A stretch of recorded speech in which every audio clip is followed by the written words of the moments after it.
1 Corinthians chapter 7. Paul answers special questions about marriage among those called on missions. Paul praises self-discipline. Now concerning the things whereof ye wrote unto me, it is good for a man not to touch a woman. Nevertheless, to avoid fornication, let every man have his own wife, and let every woman have her own husband. Let the husband render unto wife due benevolence, and likewise also the wife unto the husband. The wife hath not power of her own body, but the husband. And likewise also the husband hath not power over his own body, but the wife. Defraud ye not one the other, except it be with consent for a time, that ye may give yourselves to fasting and prayer, and come together again, that Satan tempt you not for your incontinency. But I speak this by permission and not of commandment. For I would that all men were even as I myself. But every man hath his proper gift of God, one after this manner, and another after that. I say therefore to the unmarried and widows, it is good for them if they abide even as I. But if they cannot contain, let them marry. For it is better to marry than to burn. And unto the married I command, yet not I, but the Lord. Let not the wife depart from her husband, and if she depart, let her remain unmarried, or be reconciled to her husband, and let not the husband put away his wife. But to the rest speak I, not the Lord.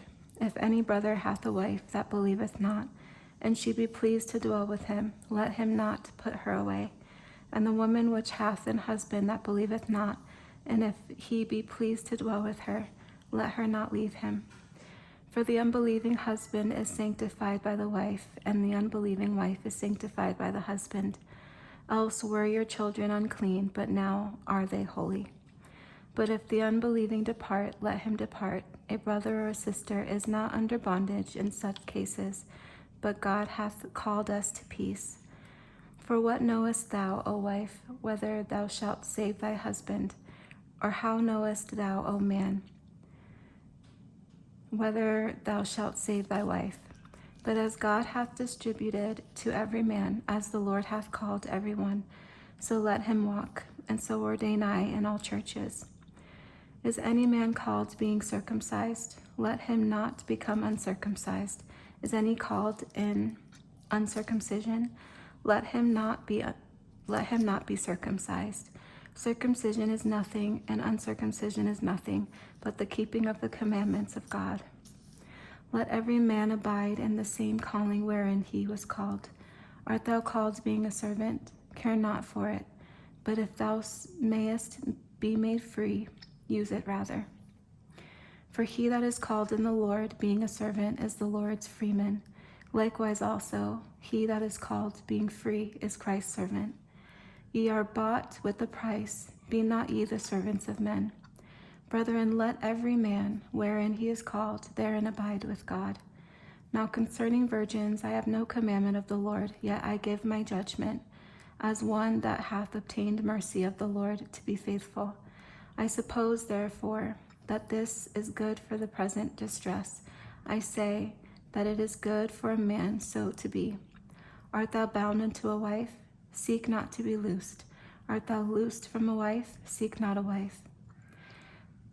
And if thou marry, thou hast not sinned, and if a virgin marry, she hath not sinned.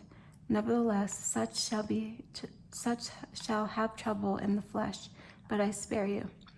But this I say, brethren, the time is short, it remaineth that both they that have wives be as though they had none, and they that weep as though they wept not, and they that rejoice as though they rejoiced not, and they that buy as though they possessed not, and they that use this world as not abusing it, for the fashion of this world passeth away. But I would have you without carefulness. He that is unmarried careth for the things that belong to the Lord, how he may please the Lord. But he that is married careth for the things that are of the world, how he may please his wife. There is difference also between a wife and a virgin. The unmarried woman careth for the things of the Lord, that she may be holy both in body and in spirit. But she that is married careth for the things of the world, how she may please her husband. And this I speak for your own profit, that not that I may cast a snare upon you, but for that which is comely, and that ye may attend upon the Lord without distraction. But if any man think that he behaveth himself uncomely toward his virgin, if she pass the flower of her age, and need so require, let him do what he will, he sinneth not, let them marry. Nevertheless, he that standeth steadfast in his heart, having no necessity, but hath power over his own will, and hath so decreed in his heart that he will keep his virgin, doeth well. So then he that giveth her in marriage doeth well, but he that giveth her not in marriage doeth better. The wife is bound by the law as long as her husband liveth, but if her husband be dead, she is at liberty to be married to whom she will, only in the Lord. But she is happier if she abide. After my judgment, and I think also that I have the Spirit of God.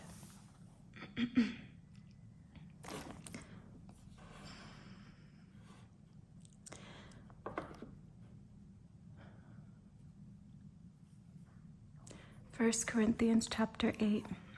There are many gods and many lords. To us there is one God, the Father, and one Lord, who is Christ.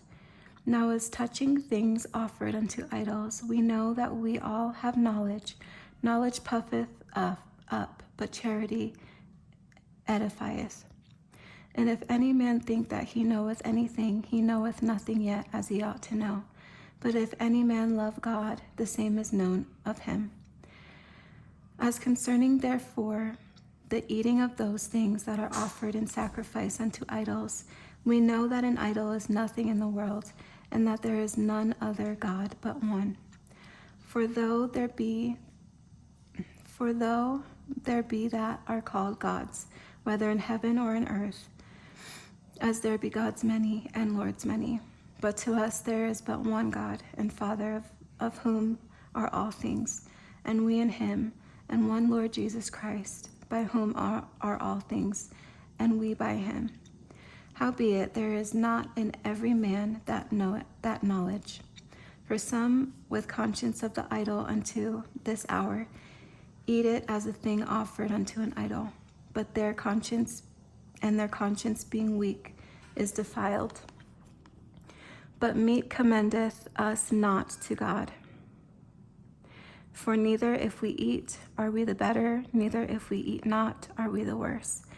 But take heed lest by any means this liberty of yours become a stumbling block to them that are weak. For if any man see thee, which hast knowledge, sit at meat in the idol's temple, shall not the conscience of him which is weak be emboldened to eat those things which are offered to idols? And through thy knowledge shall the weak brother perish, for whom Christ died. But when ye sin so against the brethren, and wound their weak conscience, ye sin against Christ. Wherefore, if meat make my brother to offend, I will eat no flesh while the world standeth, lest I make my brother to offend.